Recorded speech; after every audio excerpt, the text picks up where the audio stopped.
Je vois des êtres humains conscients des problématiques de notre époque et qui ont envie que ça change, qui ont envie de prendre les choses en main parce que c'est peut-être trop tard. Dernière génération à pouvoir tout changer. La planète nous le dit, on est en train de la détruire. Quand est-ce qu'on ouvrira les yeux? Arrêtons de consommer. Surconsommation et surabondance nous a fait perdre le goût et les saveurs de la vie.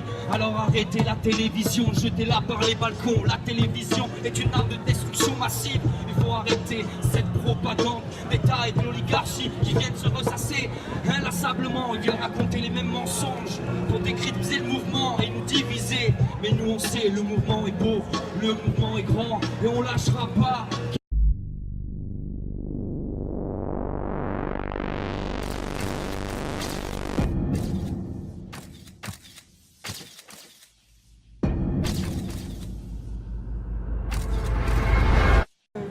Je connais. Voilà, c'est pour moi c'est sympa parce que je rencontre plein de gens, que je fais des visites de partout. Mais bon, je vois que l'opposition est forte. Est-ce que ça va donner quelque chose? Je ne sais pas. Le but est d'être là déjà. Oui, c'est important, mais je me souviens toujours qu'en 2005, on avait été extrêmement nombreux à voter contre le traité constitutionnel européen.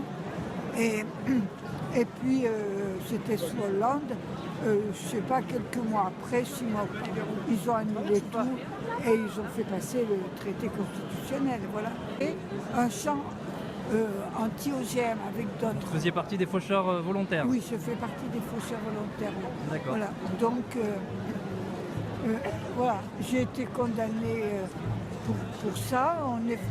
J'ai plein de copains qui sont venus me défendre. Et ils ont dit qu'ils avaient fauché avec moi. Donc ils ne pouvaient pas condamner que 3 personnes, les 3 qu'ils avaient prises. Par contre, ils nous ont donné une amende énorme pour pénétration dans propriété privée.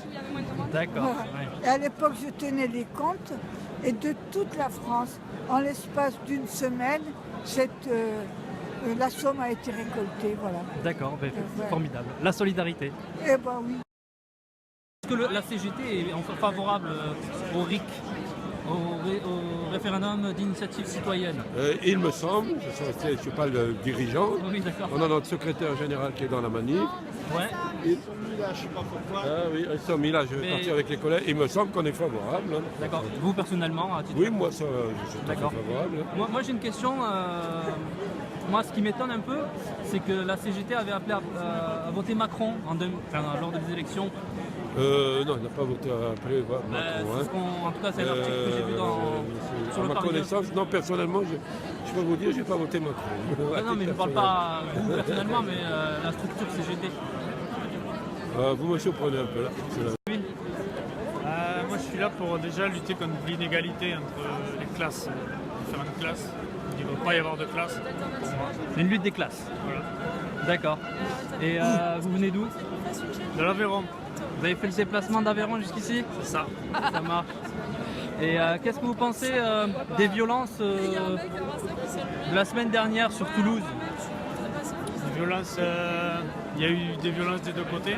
Ouais. Mais bon, après, pour moi je pense que il y a les forces de l'ordre qui font monter la pression et ça finit par péter. Enfin, pour moi, voilà.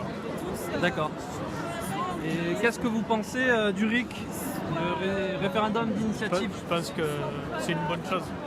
Alors moi j'espère qu'on est encore plus fort et qu'on fasse la grève.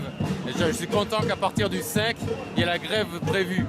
Et vous pensez qu'elle va être suivie cette grève? Alors ça je sais pas. Hein, la météo de la grève c'est plus dur que la météo des nuages. D'accord. Mais en tout cas j'espère. Et non seulement il faut espérer mais il faut préparer. Préparé à quoi? Préparer cette grève en parlant à nos collègues, en parlant à nos voisins, familles, amis, etc. Pour qu'ils viennent avec nous. Est-ce que les gens ils n'ont pas peur de perdre leur confort un peu? Quel confort! Certains, il y a à manger dans le frigo encore. Ah oui, oui, on peut toujours dire c'est toujours plus confortable que la plupart des gens qui vivent au Maroc. Au Maroc, c'est certainement plus confortable qu'au Bangladesh. Bon, il y a toujours pire. Hein. Ouais, bien sûr. Il y a tous les étages à la misère, mais bon. Moi, je pense que non, les gens, ils n'ont pas leur petit confort à défendre. S'il y a des dizaines de milliers de gens qui manifestent, qui se donnent du mal, qui tiennent les bords des routes, les ronds-points, même la nuit quand ça caille, c'est qu'ils en ont rien à faire de leur petit confort justement. Ce sont les vrais lutteurs. Pardon? Ce sont les vrais lutteurs. Hein. Oui, ce sont des gens qui sont enragés. Et y compris par exemple quand la police elle arrête des gens en les traitant de casseurs, et ben, c'est des gens ordinaires en fait, mais qui sont enragés. Ouais. J'ai vu quelqu'un qui avait marqué ça derrière son gilet jaune, il y avait marqué la rage du peuple. Je trouvais que c'était pas mal. La rabia del pueblo. Et par rapport aux revendications, la démission, le RIC, qu'est-ce que vous en pensez de tout ça? Bon, moi, j'aime pas Macron. Ouais. Mais qu'il soit remplacé par Le Pen ou bien Fillon ou bien qui pareil, j'en ai rien à faire. Moi, ce que j'ai envie, c'est qu'il recule, que ça soit Macron ou que ça soit Le Pen, et qu'il recule le camp en face. Qu'il recule, c'est-à-dire qu'on gagne des sous, augmentation des salaires et des pensions, embauche, partage du travail sans réduction des salaires, interdiction des licenciements, c'est ces choses-là qui m'intéressent. Après que ça soit Macron ou un autre, ça m'est égal. Mais est-ce que Macron, c'est pas le masque de la banque? Le problème, c'est oui, mais avant lui, c'était Hollande, l'ennemi de la finance, soi-disant, mon œil. Avant lui, c'était Sarkozy, un avocat d'affaires. C'est toujours des gens qui mangent dans la main des capitalistes.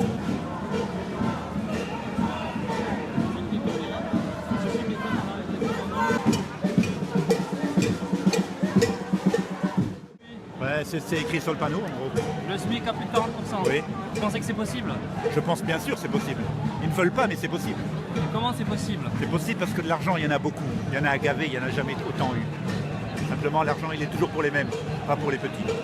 D'accord. Et ça fait 40 ans qu'on essaie de nous expliquer qu'il n'y a pas assez d'argent pour les petits, mais les gros s'enrichissent de plus en plus. D'accord. Et je vois aussi qu'il y a écrit RIC de l'autre côté. RIC, c'est juste le moyen pour les citoyens de retrouver leur autonomie, c'est-à-dire de pouvoir choisir leurs lois, de défaire leurs lois, de défaire leurs élus, etc. C'est un moyen de contrôle du peuple sur nos élites. D'accord. Et vous pensez qu'on va arriver au RIC? Je pense qu'arriver au RIC, ça va être très dur, parce que le RIC, c'est une véritable révolution. Donc arriver au RIC, on ne peut y arriver qu'en leur mettant le couteau sous la gorge, et je pense qu'ils nous achèveront avant qu'on arrive là. C'est pour ça que le SMIC à 40%, ça me paraît beaucoup plus raisonnable. Malgré ce qu'ils croient, c'est beaucoup plus raisonnable. Et est-ce qu'il faut être raisonnable dans ce genre de mouvement? Ou est-ce qu'il ne faut pas passer à une certaine radicalité? Le problème de ce mouvement, c'est que moi, je suis pour la radicalité. Ouais. Le problème, c'est que pour l'instant, ce sont essentiellement... Alors, ici à Toulouse, il y a beaucoup de jeunes. Mais moi, j'ai fait la manifestation un peu partout en France. J'ai fait les 11, je suis à la 11e. Il y a essentiellement des vieux et essentiellement le samedi. Je doute qu'une révolution se fasse avec des vieux et le samedi. Mais j'appelle la jeunesse à croire en ce mouvement et à essayer d'aller au bout. Parce que si on ne va pas au bout aujourd'hui, on est reparti pour 40 ans d'état policier et de dictature d'une certaine manière. Donc là, c'est une fenêtre qui s'ouvre, il faut la saisir. À mon avis, oui. Et comment vous expliquez le fait qu'il y ait peu de jeunes? Est-ce que c'est parce qu'on est encore trop dans le confort? Je pense que la vraie raison, elle est certainement là. Peut-être que les jeunes ne croient pas encore réellement à l'ampleur de ce mouvement et à la capacité possible de ce mouvement. Il y a une phrase de Mark Twain que j'aime bien, c'est « Ils ne savaient pas que c'était impossible, alors ils l'ont fait ». Nous, on est là pour soigner les gens qui tombent, en fait. Pourquoi ces gens, ils tombent? Parce que la police tire dessus. D'accord. Et c'est pourquoi vous avez vu des choses violentes depuis que vous êtes... Ah oui, de quoi, plus en plus violentes. De plus en plus violentes? Oui, Manolita. Manolita. Donc vous êtes les Médis... On est les secours toulousains. D'accord. Et vous êtes porté volontaire On est volontaire, on est des personnes lambda, comme si vous veniez nous rejoindre pour nous aider à soigner les gens, à faire les premiers soins. D'accord. Et tout le matériel de soins, vous le récupérez où? Comment ça se passe? On l'achète nous-mêmes, on s'équipe nous-mêmes, et aujourd'hui on commence à avoir des gens qui nous font des dons. D'accord. Voilà, parce qu'on n'est pas une association, on n'a pas de statut. D'accord. On est des bénévoles tout simplement. D'accord. Donc il faut appeler les gens à faire des dons. Voilà. D'accord. Alors donc, on a un site qui s'appelle Don Volontaire Toulouse. Don Volontaire Toulouse, voilà. D'accord. Donc les gens peuvent nous joindre là-dessus et on a plusieurs endroits où on récupère le matériel. D'accord. Voilà, il y a des numéros de téléphone, il y a des gens qui ont joint comme moi-même en MP. Ouais. Et moi je m'occupe de tout le nord de Toulouse. D'accord. Donc les gens font moitié chemin avec nous. S'ils ne peuvent pas, ben, on y va exceptionnellement. Ouais. Et, parce que c'est vrai qu'on a besoin de plus en plus de matériel, il y a de plus en plus de blessés. Ouais. Et de plus en plus de blessés graves. Grave. Vous avez vu des choses choquantes Ah bah oui. du genre? Des flashballs, des gazages d'enfants, de bébés, de femmes enceintes, de personnes âgées, d'handicapés. D'accord. Le métro, c'est systématique là, depuis quelques week-ends. D'accord. Donc ça Et- fait 100 personnes qu'il faut sortir. C'est quand Et les même médias n'en énorme. parlent pas. Je sais pas, je regarde plus les infos moi, sincèrement. Comment vous informez justement? Entre nous, Ouais. puis avec les réseaux sociaux, parce qu'il y a un peu plus de vérité sur les réseaux sociaux. La surprise va être, je pense, en février quand les gens vont toucher leur paye. Quand ils vont avoir les impôts 2018 retirés, plus le premier mois de 2019, et sans compter toutes les allocations que certains bénéficiaient, ne bénéficient plus. Enfin, je pense que ça va péter. Bien plus fort. Je pense bien plus fort, il y en aura peut-être encore un peu plus dans la rue. Eh ben, tant mieux. Je ne sais pas si c'est tant mieux, ça serait bien que le gouvernement nous écoute un peu quand même. La balle est dans leur camp quelque part. Tout à fait. Parce que là, les gens, ils n'ont plus rien à perdre, ils s'en foutent. Il y en a, la plupart, ils ont perdu le boulot déjà, donc...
Promote yourself, you're like a cunt vodka parties. Cushion walls in a shit club. I ain't bothered where it goes. I got a job. I rot away in the aisles of the co-op, mate, no prob. French fancies, Mr. Kipling acid dances. Let's laugh at local record plants. Elitist hippies, arrogant cunts. Ian Beale tight trunks, tight pants, grammar wanker. Walk the plank, pirate bankhead. 60 kids, where's mine? Wasting money on shit coffee all the time. Fish fingers, take the batter off. I can't believe you had kids. Fuck off, Johnny fucker. Johnny fucker. Johnny fucker. Mr. Jolly fucker. Lad like Boogie, repress, bus cunt, move them mate, move for fuck's sake. The machine don't bleed, ticketless, sheep, bar, crack sheep, have you any Pour certains manifestants, enfin les casseurs du moins, c'est pas du tout légitime. Ouais. Si le groupe est séparé tout de suite maintenant, c'est parce qu'ils ont fait n'importe quoi, donc oui, il y a une riposte qui est obligatoire. Ouais. Ouais. Et ceux qui font n'importe quoi, c'est les gilets jaunes ou c'est... Non, ils n'ont jamais de gilet. D'accord. C'est quoi, c'est les bad box? Ils sont tous en noir, après je peux pas dire qui c'est, ils m'ont pas répondu, mais voilà, ils cassent tout et n'importe quoi. Enfin, ils décrédibilisent le groupe, le mouvement, et ça contribue en rien à notre image, quoi. D'accord. Et aux valeurs qu'on véhicule. Why do a walk on seeing gilded splinters? Digital time boards and the new public shitters. Soft dips in our roads. Corey night, I better watch my words.